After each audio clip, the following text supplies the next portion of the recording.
یہ جو اس کا عروج ہے، اگر یہ ہے اور واقعتاً ہے، تو دوسری طرف جو اس کے بالکل کنٹراڈکٹری احادیث اور وہ جو آیہ مبارکہ میں نے آپ کو سنائی، اس کا بالکل اس کی نقیض.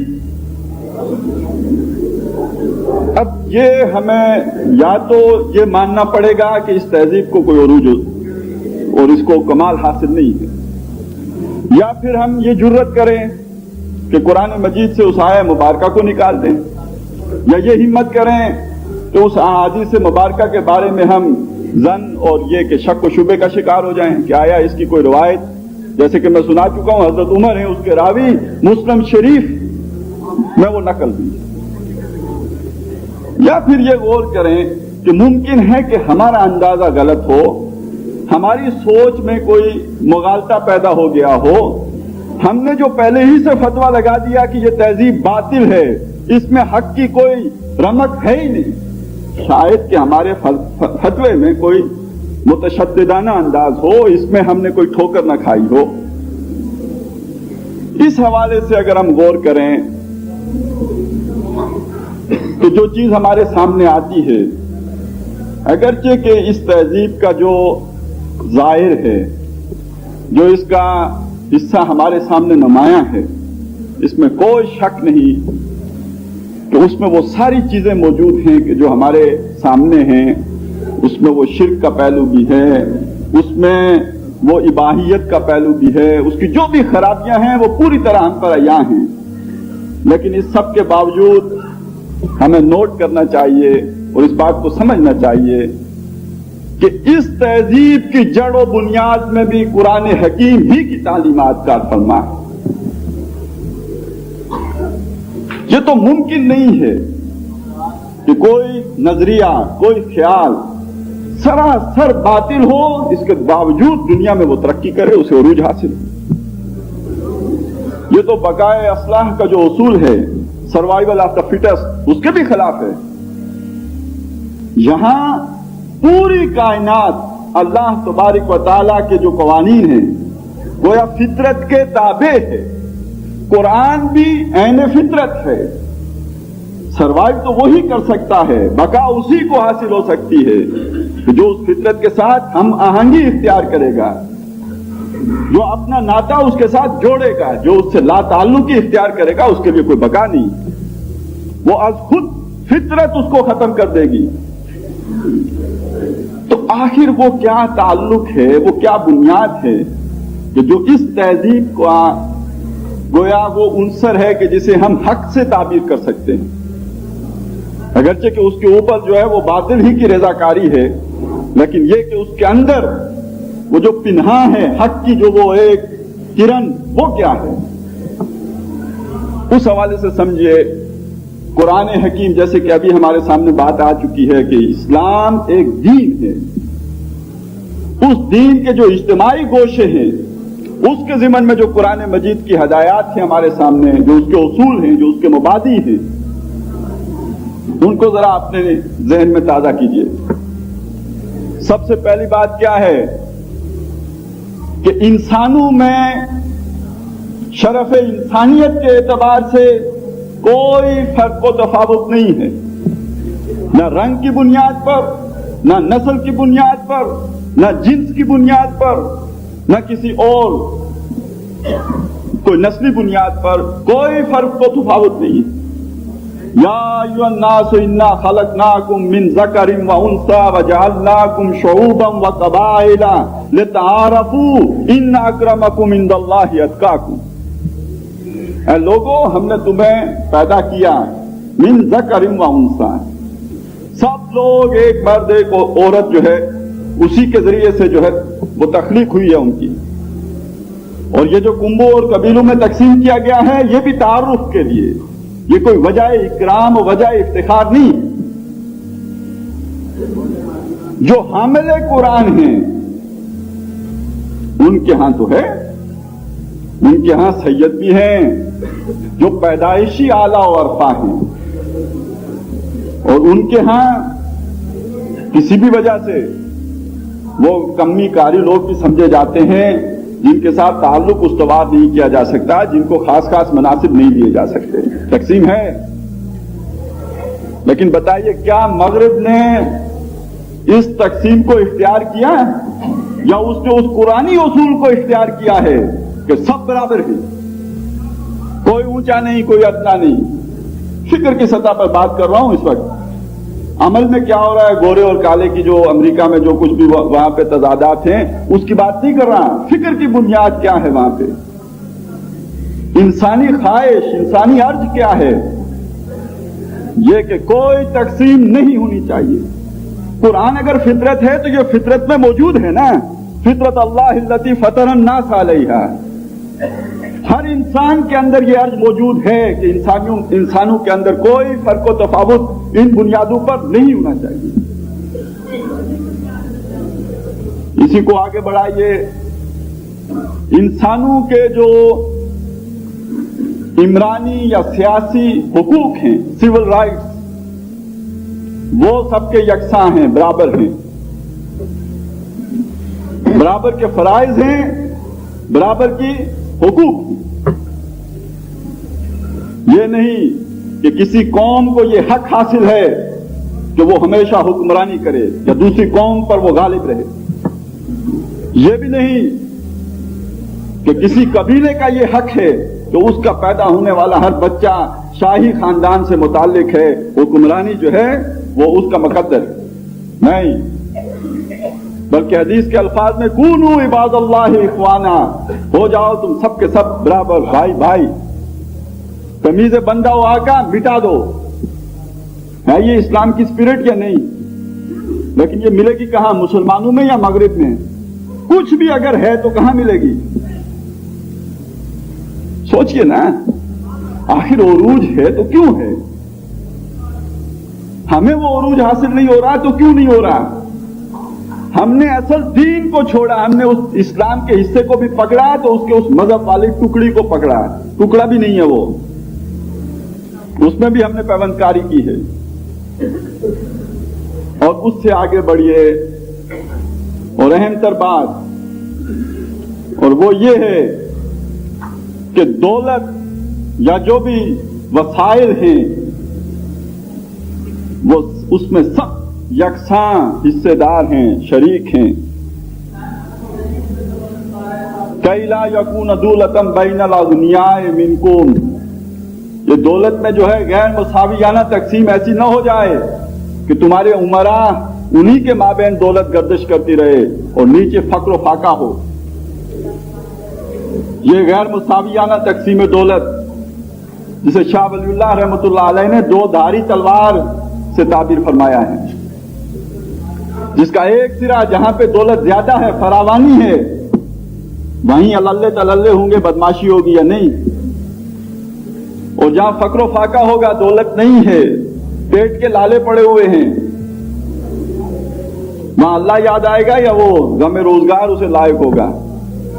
دنیا نے تیری یاد سے بیگانہ کر دیا، تجھ سے بھی دل فریب ہیں غم روزگار کے۔ یہ غیر مساویانہ تقسیم دولت کا نظام، جس کو ختم کر کے اسلام ایک عادلانہ تقسیم دولت کا نظام برپا کرنا چاہتا ہے، اس کا بھی اگر کوئی تصور آپ کو کہیں ملے گا، کوئی ارج اگر کہیں ملے گی، کہاں ملے گی؟ دنیا کے کس خطے میں ملے گی؟ کن لوگوں میں ملے گی؟ یہ تصورات اگر کہیں ڈیولپ ہوئے تو کہاں ہوئے ہیں؟ یہ بھی مغرب میں ہوئے۔ یہ ہے وہ انسانی خواہش، یہ انسانوں نے اپنے سامنے متعین کیے مقاصد جن کو انہوں نے حاصل کرنا تھا، اس کے لیے انہوں نے بھاگ دوڑ کی۔ یہ سمجھ لیجئے کہ یہ ہیں وہ تین چیزیں کہ جن کے اعتبار سے ہم سب سمجھ سکتے ہیں کہ اس تہذیب کے بھی اندر اس کا جسے علامہ اقبال نے انر کور سے تعبیر فرمایا ہے کہ اس تہذیب کے دو حصے ہیں، اس کا ایک انر کور ہے اور اس کا ایک ڈیزلنگ ایکسٹیریئر ہے۔ اس کے بارے میں تو انہوں نے فرمایا کہ نظر کو خیرہ کرتی ہے چمک دورے تہذیب حاضر کی، یہ سنائی مگر جھوٹے نگوں کی رضاکاری ہے۔ لیکن یہ کہ ساتھ ہی فرمایا کہ جو اس کا انر کور ہے وہ خالص قرآنی ہے۔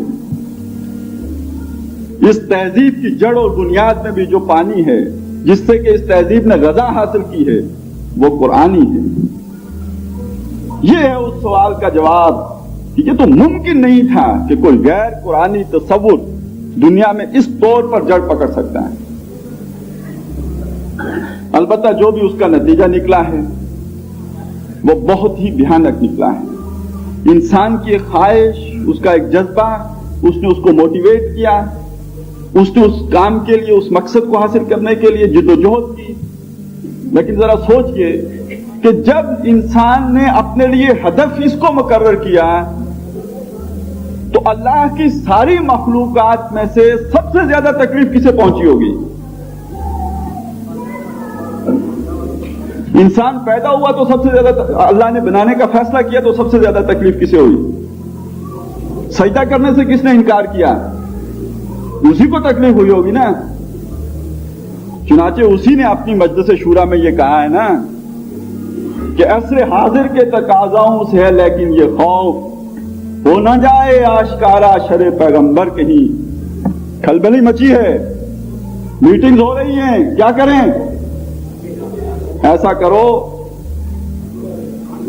اس انسان کے اندر جو خواہش پیدا ہوئی ہے اس کو دباؤ نہیں، یہ اب دب نہیں سکتی۔ انسان کا معاملہ تو یہ ہے، آپ اسے لاکھ دفعہ سمجھائیں، بچے ہی کو سمجھائیں، بیٹا آگ جلاتی ہے، آگ جلاتی ہے، آگ جلاتی ہے، وہ 100 میں سے کوئی ایک ہوگا، 1000 میں سے ایک ہوگا سعادت مند جو آپ کے کہنے سے مان لے گا کہ آگ جلاتی ہے۔ باقی تو 999 وہی نکلیں گے کہ جو ہاتھ جلا کے، انگلی جلوا کے پھر اندازہ لگائیں گے جلاتی ہے۔ لیکن جب وہ انگلی جلوا لیں گے تو انہیں وہ حق الیقین حاصل ہوگا۔ اب سارے آپ کھڑے ہو کے ان کو سمجھاتے رہیے بیٹا آگ نہیں جلاتی، اب وہ نہیں مانے گا، اب اس کا پرسنل ایکسپیرینس ہے۔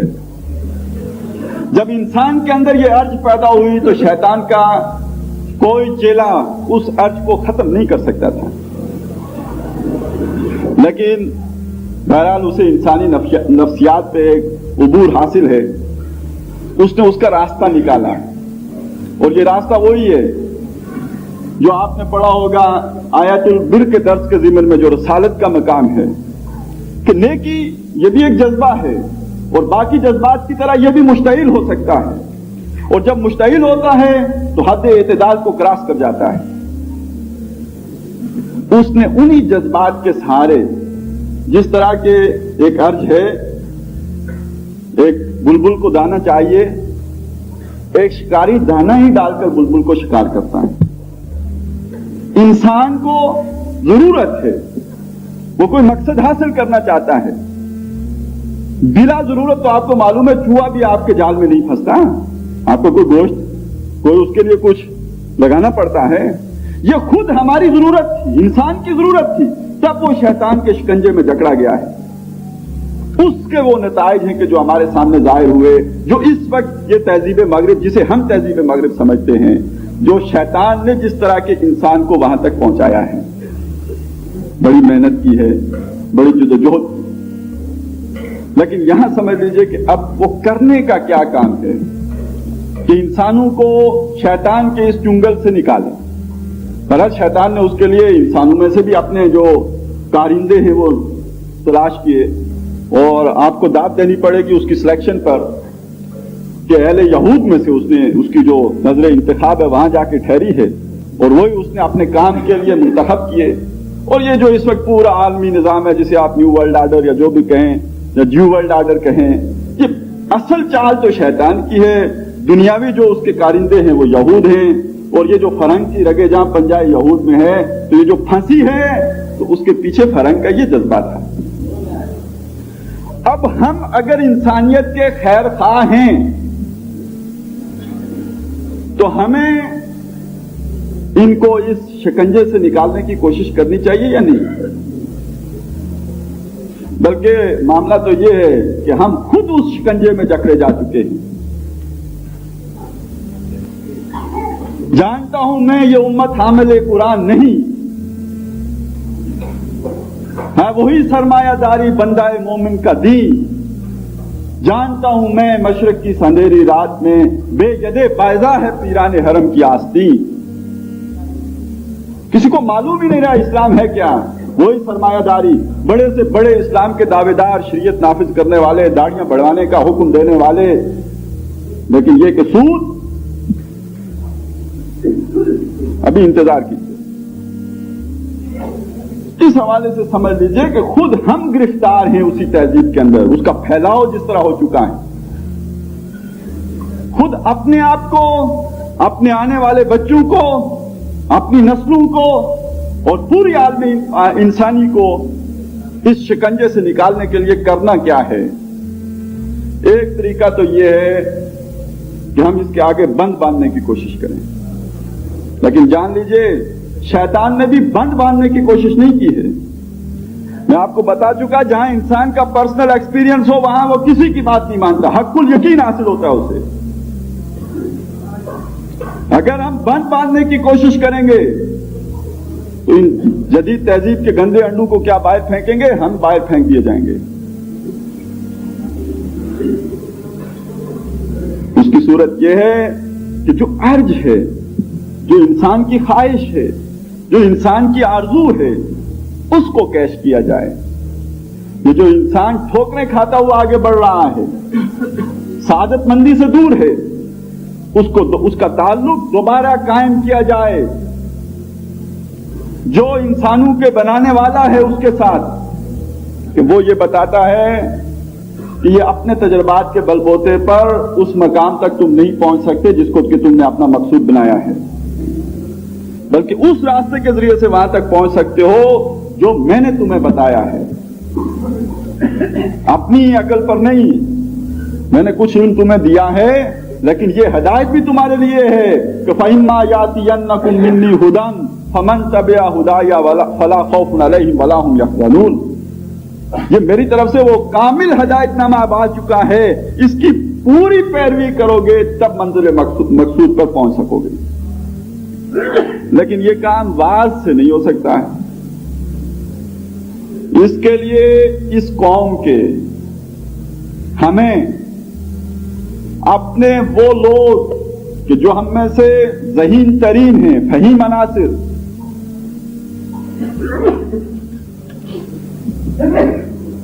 ان کو لگانا ہوگا قرآن فہمی پر. ان کے ذریعے سے ایمان کی تحریک برپا کرنی ہوگی، اور اس کے ساتھ ساتھ جو کچھ انسانیت نے اچیو کیا ہے، حاصل کیا ہے، اس کے ساتھ قرآنی فکر کا ناطہ جوڑنا ہوگا، تعلق استوار کرنا ہوگا. لیکن قرآن کو اس کے تابع کرتے ہوئے نہیں، بلکہ اس کو قرآن کے تابع کرنے کی کوشش کرنی ہوگی.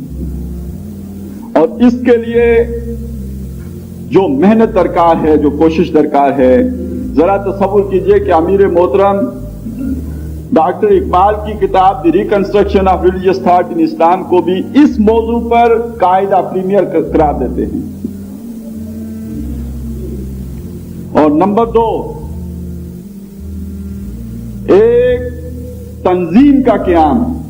آپ جو منہج انقلاب نبوی بیان کرتے ہیں، پہلے ایک فکر، وہ جدید علم الکلام وہ پیدا کرنا، اور نمبر 2 اس علم الکلام کی بنیاد پر ایک نظام قائم کرنے کے لیے ہم جد و جہد کرنے والی تنظیم کا کیا ہے، جو اس پلیٹ فارم سے ہو رہا ہے. البتہ یہاں اب چونکہ میرا وقت پورا ہو چکا ہے، آخری بات عرض کر رہا ہوں کہ اسی کے لیے قرآن اکیڈمی، قرآن کالج ایسے لوگوں کو تیار کرنے کے لیے کہ جو اس فکر کا مقابلہ کر سکیں، قرآن کا ایسے استدلال قائم کر سکیں کہ جو مغرب کے بھی ذہین لوگ ہیں ان کو وہ متاثر کر سکے، اسی کے لیے قرآن اکیڈمی قائم کی گئی ہے، اسی کے لیے قرآن کالج قائم کیا گیا ہے.